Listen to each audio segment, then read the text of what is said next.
بسم اللہ الرحمن الرحیم۔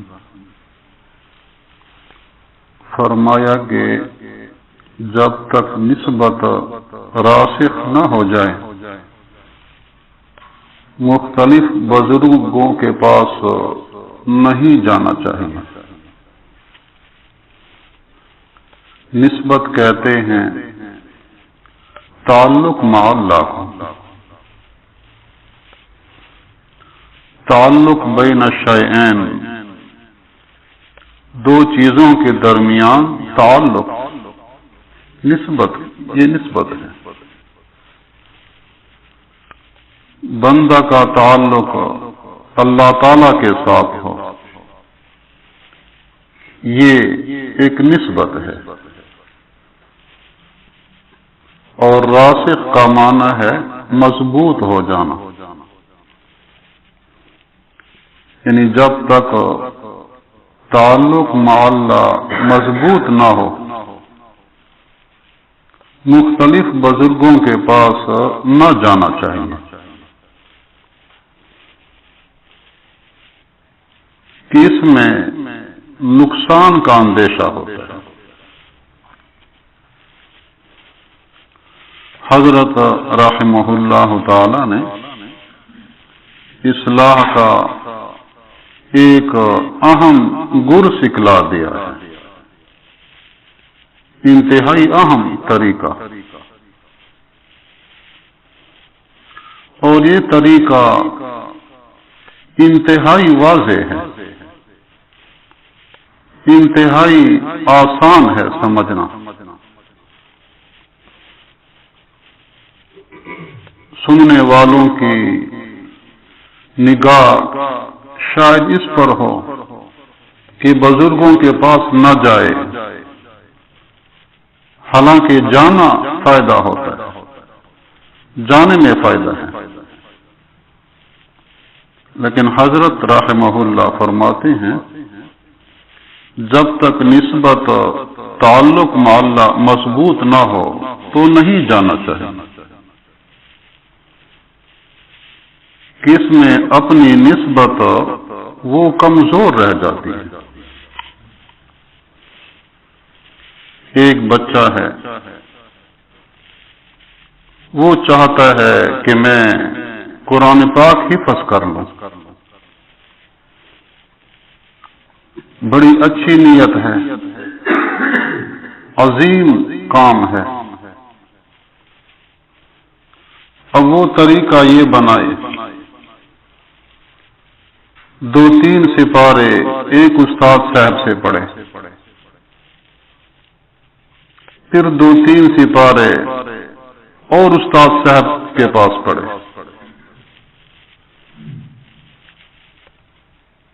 تو اس طرح جو ہے وہ تبدیلی کرتا رہے، تو اس طرح سے وہ کامیاب نہیں ہو سکتا۔ اگر یہ ذہن میں ہو کہ کئی اساتذہ کا فیض مل جائے گا، بلکہ اس سے تو نقصان ہوگا،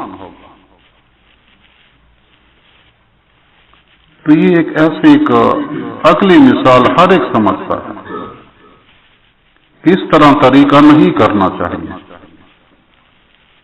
ایک ہی جگہ پر ایک استاد صاحب کے پاس پورا پڑھا جائے تو پھر صحیح حفظ ہو سکتا ہے۔ ایک شخص دین کا علم پڑھ رہا ہے، کتاب کے چند اوراق ایک استاد سے پڑھ لے، پھر چند اوراق پڑھنے کے لیے کسی اور کے پاس جائے، تو اس طرح پڑھنے سے اس کے علم میں بے برکتی ہوگی۔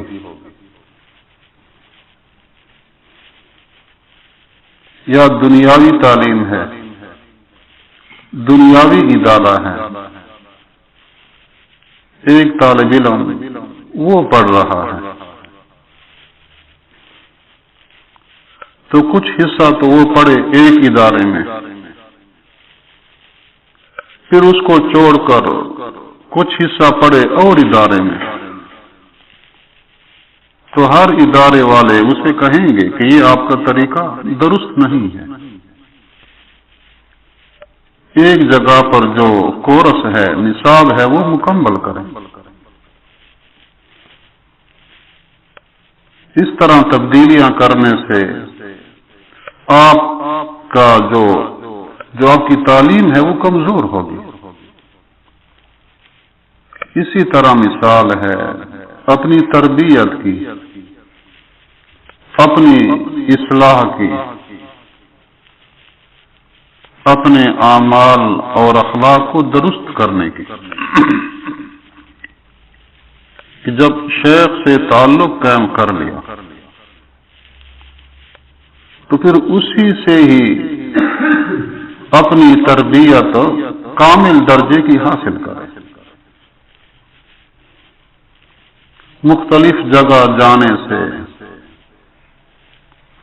اپنی اس تربیت میں نقص رہ جاتا ہے.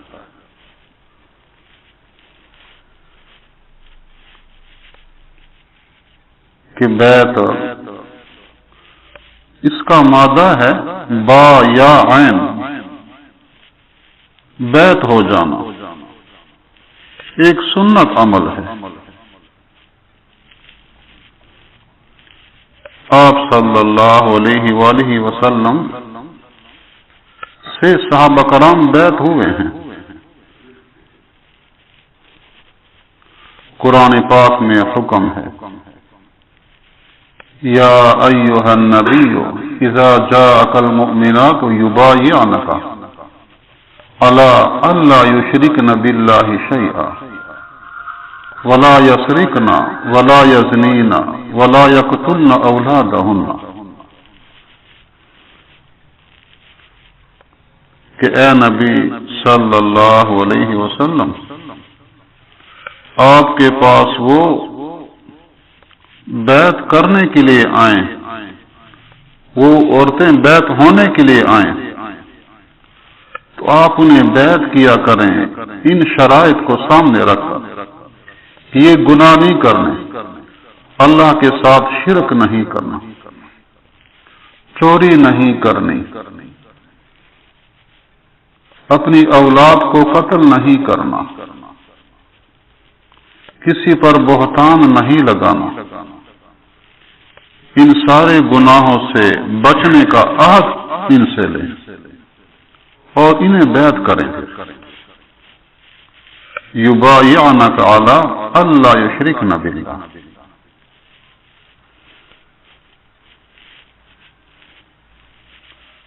تو بیعت کا جو معنی ہے وہ ہے بک جانا، فروخت ہو جانا. جب اپنی تربیت کے لیے شیخ سے تعلق قائم کر لیا، بیعت ہو گئے، تو گویا کہ اس کے ہاتھ بک گئے ہیں، فروخت ہو گئے. تو مملوک کو تو مالک کا تابع رہنا چاہیے. جتنا مالک کا وہ تابع رہے گا، مالک اس سے خوش رہے گا اور پھر مالک کی جو عنایات ہیں، مہربانیاں اس پر جاری رہیں گی. یہی حال ہوتا ہے اپنی تربیت میں، راہ سلوک میں، کہ شیخ سے تعلق مضبوط ہو اور اس کے تعلیمات کی پیروی ہو. جب اس کا اطمینان رہے گا، مطمئن رہے گا، تو پھر اس کے دل سے جو فیض ہے اسے پہنچتا رہے گا.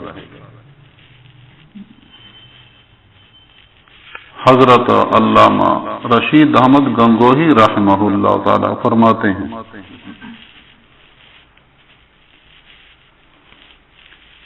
کہ ہم نے قصد فیض کیا ہے حضرت حاجی امداد اللہ مہاجر مکی رحمہ اللہ تعالی.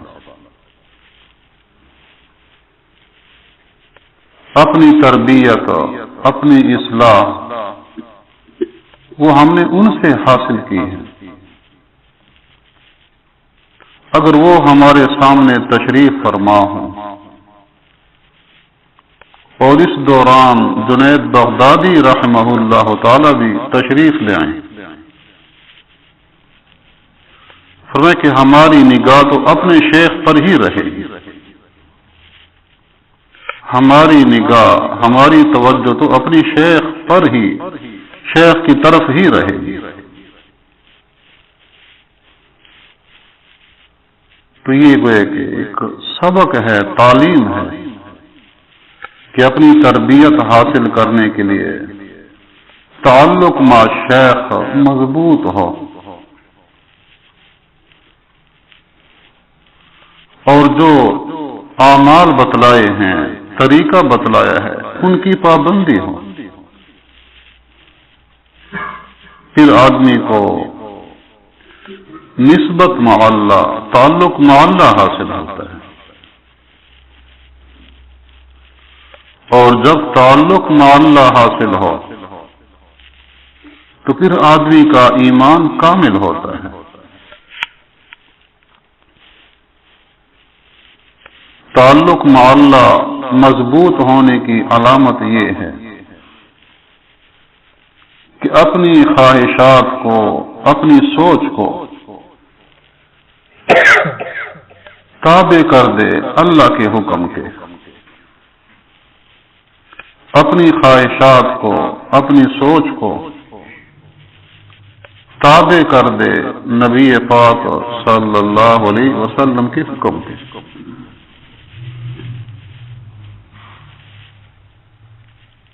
فرمایا حدیث پاک میں،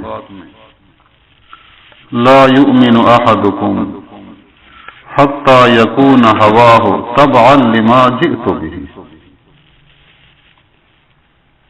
کہ کوئی شخص اس وقت تک مومن نہیں ہو سکتا جب تک کہ اس کی خواہشات میرے حکم کے تابع نہ ہو جائیں۔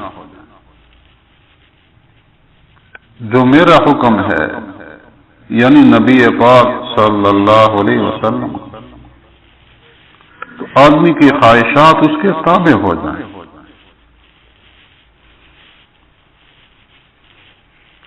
تو اپنی خواہشات کو تابع بنا دینا اللہ کے حکم کے، نبی علیہ الصلوۃ والسلام کے حکم کے، یہ کمال ایمان ہے۔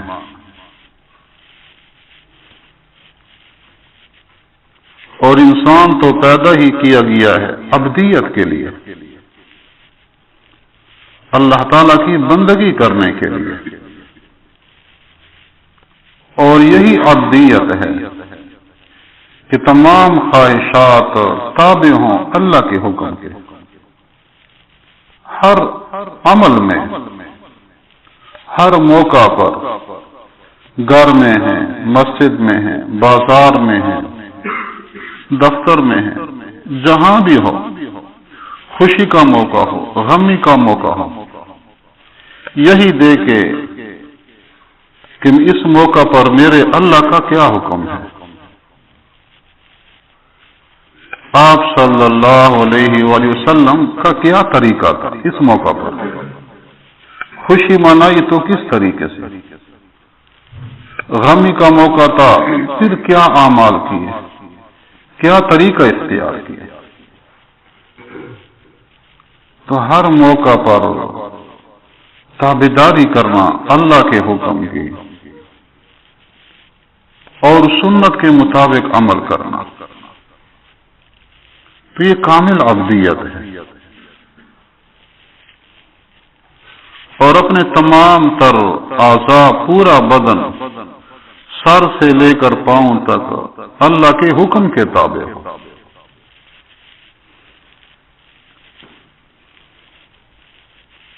دماغ کے اندر وہی سوچ ہو جو اللہ تعالیٰ پسند فرماتے ہیں، ایسی باتوں کا سوچ ہو کہ جو اللہ پسند فرماتے ہیں وہ دماغ میں ہو۔ آنکھ وہی دیکھے جس کو اللہ نے دیکھنا جائز قرار دیا ہے، ناجائز کو نہ دیکھے، ناجائز کو دیکھنے سے اپنی آنکھ بچائے، زبان وہی بات کرے جو جائز ہو، مفید ہو۔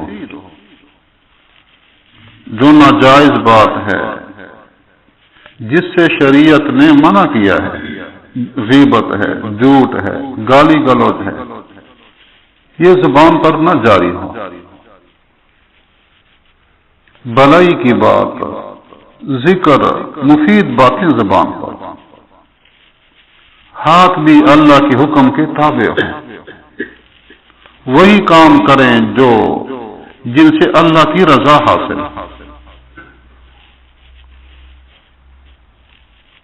اگر ہاتھوں سے ذکر کیا، ہاتھوں سے قرآن پاک پکڑا،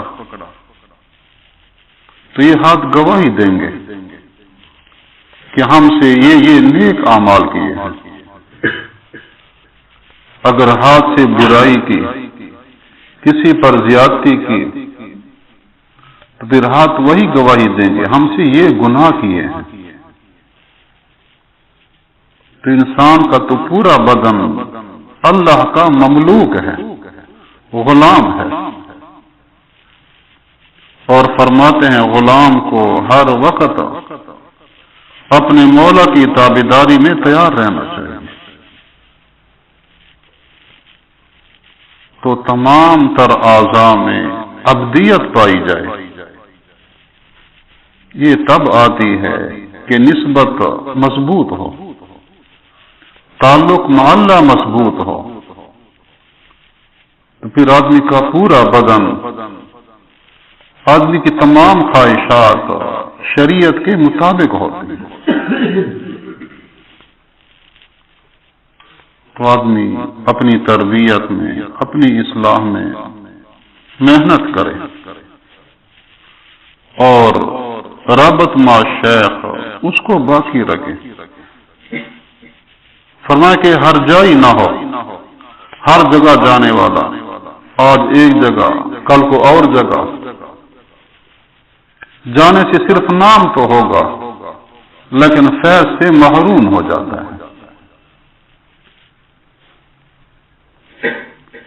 تو یہ اپنی تربیت، اپنی اصلاح کا کام، اس کو آپ صلی اللہ علیہ وسلم نے جہاد اکبر فرمایا کہ اپنے اعمال ٹھیک کرنا، اپنے اخلاق ٹھیک کرنا، اپنے عادات ٹھیک کرنا، یہ جہاد اکبر ہے۔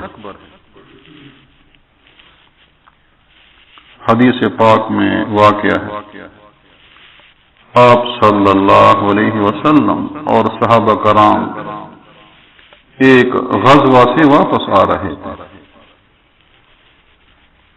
آپ صلی اللہ علیہ وسلم نے فرمایا، رجعنا من الجہاد الاصغر الى الجہاد الاکبر،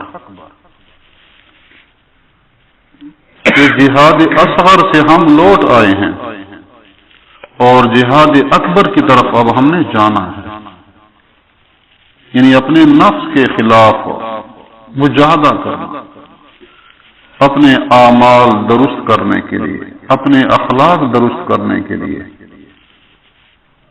تو اس میں اپنے نفس سے مجاہدہ کرنا پڑتا ہے، کیونکہ یہ بڑا مجاہدہ ہے۔ تو اپنی تربیت پر بہت توجہ ہو، اپنی اصلاح کی فکر ہو،